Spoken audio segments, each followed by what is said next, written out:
In this video we're just going to quickly talk about the battery firmware for the DJI Mini 3 or Mini 3 Pro. So in the last video we went through on sort of how to get this and set up the aircraft firmware and the controller firmware. So we're all up to date, we're ready to fly. And that's absolutely fine. It's just if you've got the Fly More combo and you've got these additional batteries, you will have two extra ones of these with the charging dock. What you'll find if we switch the aircraft on now, so one click and then hold down, we've already got the remote set up. Just clear some space for the props. Just sometimes they'll kind of flick out, and then the controller will just connect up to the aircraft. There we go. We've got the green light now, so the controller's connected. Just take us into that. And what we can do, if we check for updates on the aircraft, you can see we're all up to date because this is the first battery I used. So that's great. But if we turn the aircraft off,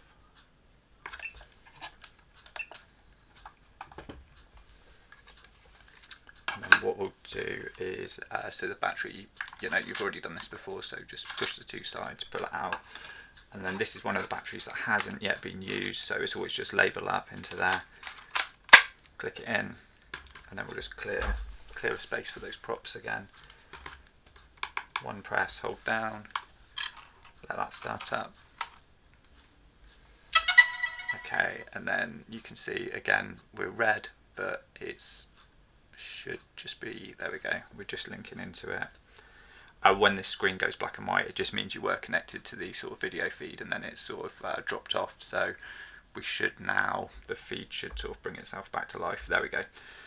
Okay, now what you'll find, this doesn't always happen, but sometimes it does. When you've got a battery firmware update, sometimes it will actually raise it here. I think it just depends on the Wi-Fi signal to the controller and how often it's looking for updates. So quite often you'll find that actually it sort of won't flag itself up here, but if we jump in, we give it a second just see if it does. But it's like I say, I don't always notice it happening, so yeah, I don't think it's going to happen. So if we jump into the firmware and then hit check for updates, you can see now we actually do have a firmware update, and it's a battery one. So if we hit update and then update, and then it's possible actually this one it will go through quite quickly because the update for it quite likely is already been downloaded onto the device, onto the smart controller. So it's possible it has kind of like a cache of the download, and it will do it fairly quickly. So we shouldn't be waiting too long a time for this. It started up at 74%, so it should just sort of tick over quite quickly. If it doesn't, I'll speed the video up.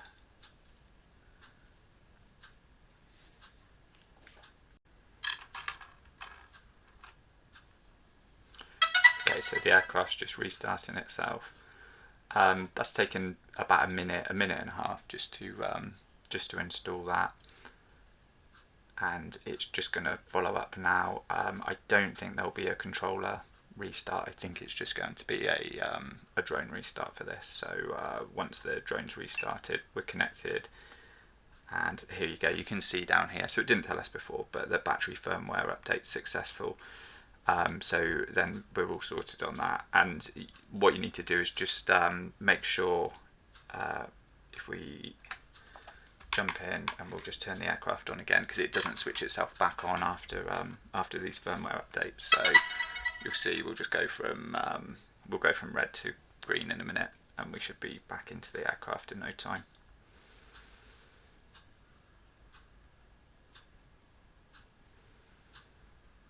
Okay, so if we jump into Go Fly, and then if we jump into About again, we can check for updates, and it should just tell us we're all up to date now. Yeah, okay, so we're all okay. And then yeah, just repeat that for all your batteries. Just make sure that all your batteries are all fully up to date with the latest firmware.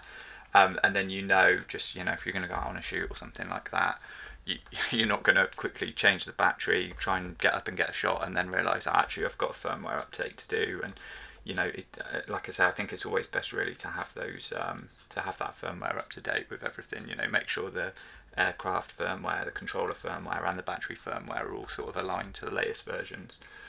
So yeah, hopefully that's helped. If it has, give the video a like. If you want to see more content like this, then please subscribe to the channel.